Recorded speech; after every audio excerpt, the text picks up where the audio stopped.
Padilla sa mga vloggers kung kaya't sinabi niyang huwag daw po kayong basta-bastang magtitiwala sa mga vloggers. Eh, saan kami magtitiwala? Sa'yo. Ha? Gusto mo sa'yo kami magtiwala? Gusto mo sa'yo kami makinig? Sa mga ideolohiya yung hindi naman tama?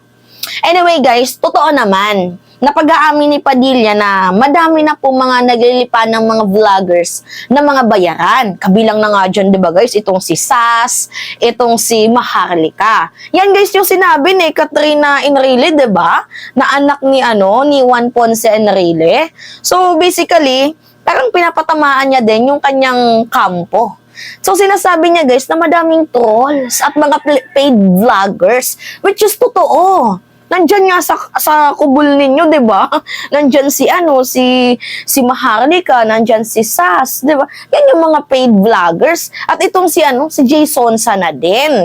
Kasi sinuswelduhan nga daw po, guys, allegedly ng 1 million. Hindi allegedly, sinuswelduhan talaga siya, guys, ng 1 million per month para magkalat ng lagim.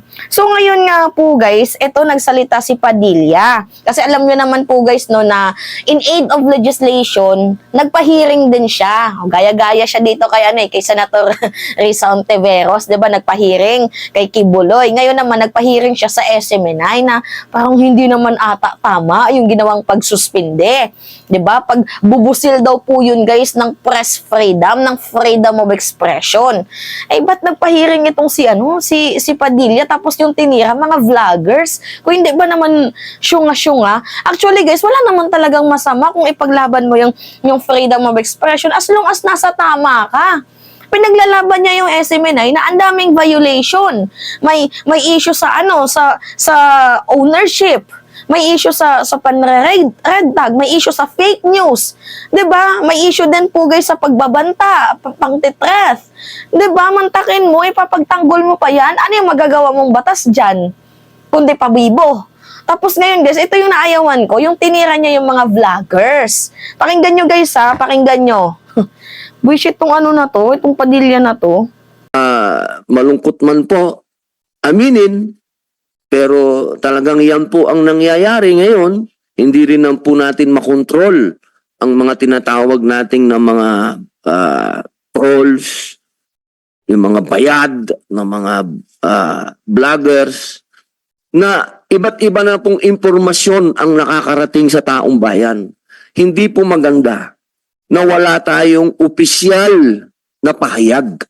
Hindi po dapat tayo pumapayag na iiwan na lamang natin sa mga vloggers ang isang napakasensitibong bagay, lalo na kapag may kinalaman na po sa kalayaan natin. Hindi po pwede. Kailangan po natin maging responsable tayo. Kaya ito po, itong konsultasyon nito ay marinig po ang bawat isa at maintindihan po ng ating kababayan kung saan po nagmumula at matatapos itong issue na to. Yan. Rinig nyo? Actually, hindi na sana ako magre-react, guys, sa ginawa niyang tawag dito.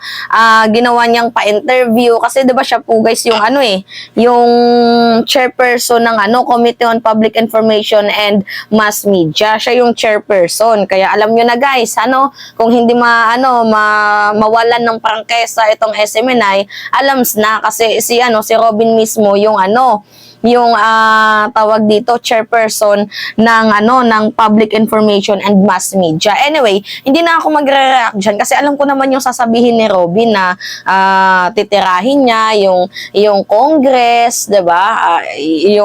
Yung lower house na bakit niya pinasuspende, bla bla bla bla. So nag-react ako dito, guys, na naiinis siya sa mga bayarang vloggers at mga trolls daw.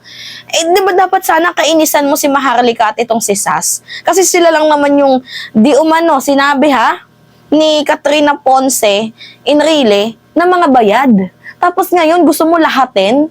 Dapat sana, di ba, in-inform mo muna yung mga vloggers nyo. Allegedly.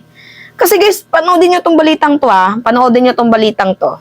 I just found out also that Martin Andanar is not based here. He is now based in Beijing. He is the one funding all this information, like Maharlika, like Sas, like all these others, they're not doing this out of love of country. They're doing this because they're getting paid. You want to continue to listen to their rants? Go ahead. But I'm just telling you, they're being paid from China. When another country is trying to control even the narrative that is going to be brainwashing everybody here, we're in deep trouble.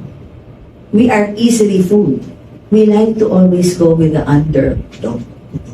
But who is really the underdog? Try your best to broaden your mind and think about it. It's usually the people in power. Sila parating binabato, di ba? There was never a president here that was truly loved. Being on the top, isang mali mo lang, upunahin. Pero lahat ng magandang ginawa mo, kinakalimutan. Diba? Rinig mo, Robin? Sino yung mga bayad? Si Sas, si Maharlika. Tapos ngayon, lalahatin mo? Diba? Na nainis ka sa mga bayarang vloggers, ay di naiinis ka pala kila Sas. Nakakampi mo. Naiinis ka pala kila Maharlika. Nakakampi mo.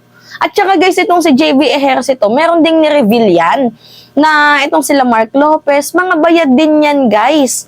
Kaya dapat mas nauna mo silang pinangaralan bago mo i-generalize. Kasi guys, paano naman kami mga nagsisiwalat ng totoong informasyon na walang biases? Di ba paano naman kami? Dinadamay mo kami sa issue ninyo. 'Di ba? Kasalanan ba namin na yung SMNI madaming violation? Syempre, sinasabi lang naman namin ng totoo. Anong problema mo dun? Gusto mo kampihan pa namin kahit mali? Ganun ba? Kung hindi ka din pa bobo-bobo, di sana madaming kumakampi sa inyo, sa mga naratibo ninyo. Paano kung yung naratibo nyo ay, gusto nyo lang masira itong administrasyon? Hindi talaga kami papabor doon sa mga naratibo nyong ganyan. Tapos ngayon, magagalit ka sa mga vloggers? Paano kasi guys, itong si Padilla, laging tinitira ng mga vloggers, kabilang na nga din ako doon, tinitira ko din to. Paano kasi, bobo, 'di ba? Kung maayos naman yung yung ginagawa mong trabaho, titirahin ka ba? 'Di ba? Doon pa nga lang sa issue kay Kibuloy's issue, ang dami mo nang ginawang mali. So anong gusto mo, i-praise ka pa namin kahit mali? Gusto mo maging underdog tayo ng China? Ganon? Haller, hoy, Padilla, ano nangyari sa'yo? Diba? Ikaw ata yung literal na attack dog Tapos recently, guys, sinabi niya na, hindi naman daw po anti-Marcos itong si Duterte. Diba? Paano ka hindi titirahin ng mga vloggers? Paano ka kakampihan ng mga vloggers kung gano'n yung sinasabi mo? Diba? Sasabihin niya na, hindi daw po anti-Marcos itong si Duterte. Ano yung ginagawa ni Digong? Yung ginagawa niyang prayer rally, ginagawa niyang sinasabing bangag, adik, weak leader, yung mga ganon, yung pagtatag ng kodita, pagsiseparate ng Mindanao sa Pilipinas, ano yun? Hindi yun anti-Marcos? Tapos ngayon, magagalit ka sa amin na sinisiwalat lang namin yung totoo? Uy, Robin, utak mo may ubo. Pakonsulta ka na. Diba? Dapat sana yung utak, ginuguluta tayo din, para nagkakalaman. Sko po. Kahit kailan hindi nalagyan ng laman yung utak mo. Tapos ngayon, magagalit ka sa mga vloggers? Bakit? Ngayon, pagpalagay natin yung SMNI. Gusto mo yung SMNI lang magkaroon ng freedom of speech, tapos kami, wala. Kami, hindi. Kapal naman ang mukha mo. Kapal talaga ng mukha mo. Diyos ko po, number 1 senador, pero ang kapal ng mukha mo. Dati guys, sinuportahan ko to. Yung pamilya ko nga, binoto itong si Padilla. Pero, nakaka-turn off. Nakaka-turn off yung kanyang pagiging jologs. Diba? Mantakin mo guys, ano yung gusto niya sa charter change na isulong yung term extension na yung mga senador gawing 50 plus. Diba? 54. Saan tayo kukuha ng pasweldo? Malamang, sino yung hindi magre-react dun? Diba? Tapos ngayon, galit na galit ka. Para mo kaming ginagawang bobo no? Kakainis. Kakainis to. No? Anyway, yun lamang po guys. At it's me again, si Mima Alicia nyo. Nagbabalik ulit para sa ating panibagong video.